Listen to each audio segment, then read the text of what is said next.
नेकपा एमालेका अध्यक्ष केपी शर्मा ओली र नेकपाका संयोजक पुष्पकमल दाहाल प्रचण्डबीच आइतबार 25 मिनट एक्लै भेटवार्ता भएको छ। भेटवार्ता च्यासल स्थित एक घरमा भएको थियो।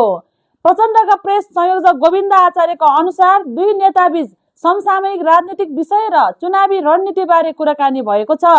बैठकमा राष्ट्रिय सभा निर्वाचन र फागुन 21 गते हुने प्रतिनिधि सभा निर्वाचनमा सहकार्यका विषयमा छलफल भएको बताएको छ।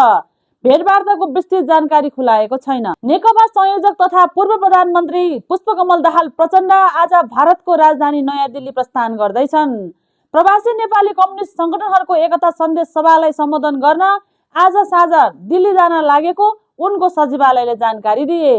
सोमबार दिउँसो 1 बजे लाजपत भवन अडिटोरियम नयाँ दिल्लीमा हुने सभामा प्रचण्डले प्रवासी नेपालीको सरोकार, नेपाल भारत सम्बन्ध र एकता तथा सहकार्यको महत्त्वबारे समसामयिक सन्देश दिनेछन्।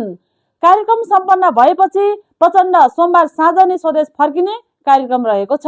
आगामी फागुन 21 गते हुने निर्वाचन 6 कम्युनिस्ट पार्टीले बहिष्कार गर्ने घोषणा गरेका छन्। क्रान्तिकारी कम्युनिस्ट पार्टी नेपाल, नेकपा बहुमत, वैज्ञानिक समाजवादी communist party Nepal, Nepal communist party Nepal, Nepal communist party र समाजवादी कम्युनिस्ट पार्टी नेपालले निर्वाचन बहिष्कार गर्ने निर्णय गरेका हुन्। कुपन्डोलमा बसेको संयुक्त बैठकले सुशीला कार्की नेतृत्वको सरकारलाई जनविरोधी र कठपुतली भन्दै विघटनको माग गरेको छ। 6 दलले नयाँ संयुक्त जनसरकार गठन र जनसंविधानको माग गरेका छन्।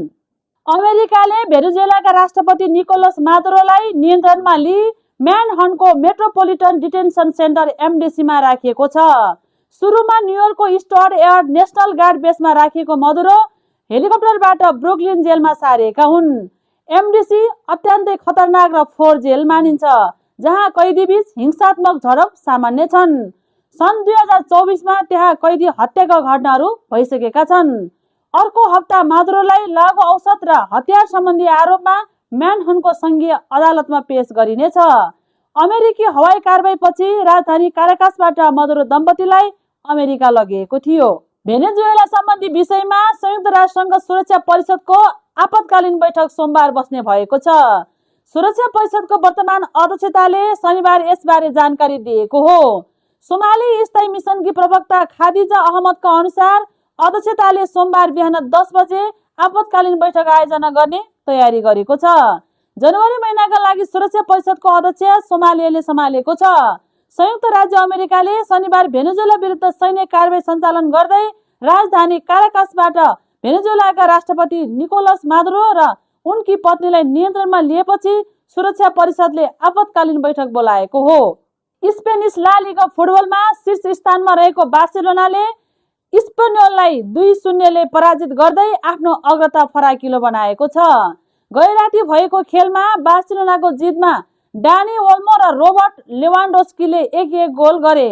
खेलको 84औं मिनेटमा ओल्मोले गोल गर्दै बार्सिलोनालाई अग्रता दिलाए भने 90औं मिनेटमा लेवान्डोस्कीले अर्को गोल थपे। यस जितसँगै बार्सिलोनाले 20 खेलबाट 49 अङ्क जोड्दै शीर्ष स्थान मजबुत बनाएको छ। एक खेल कम खेलेको रियल मड्रिड 42 अङ्क सहित दोस्रो स्थानमा रहेको छ। साताको पहिलो दिन सुनचाँदीको मूल्यमा गिरावट आएको छ। नेपाल सुनचाँदी व्यवसाय महासंघका अनुसार आइतबार सुनको मूल्यमा प्रति तोला 2100 र चाँदीको मूल्यमा 25 रुपैयाँको गिरावट आएको हो। महासंघका अनुसार शुक्रबार सुन प्रति तोला 2,62,500 रुपैयाँमा कारोबार भएको सुनको मूल्य आइतबार 2,60,400 रुपैयाँ तोकिएको छ। शुक्रबार चाँदी प्रति तोला 4,525 रुपैयाँ कारोबार भएको थियो भने आइतबार चाँदीको मूल्य 4,500 रुपैयाँ कायम भएको छ।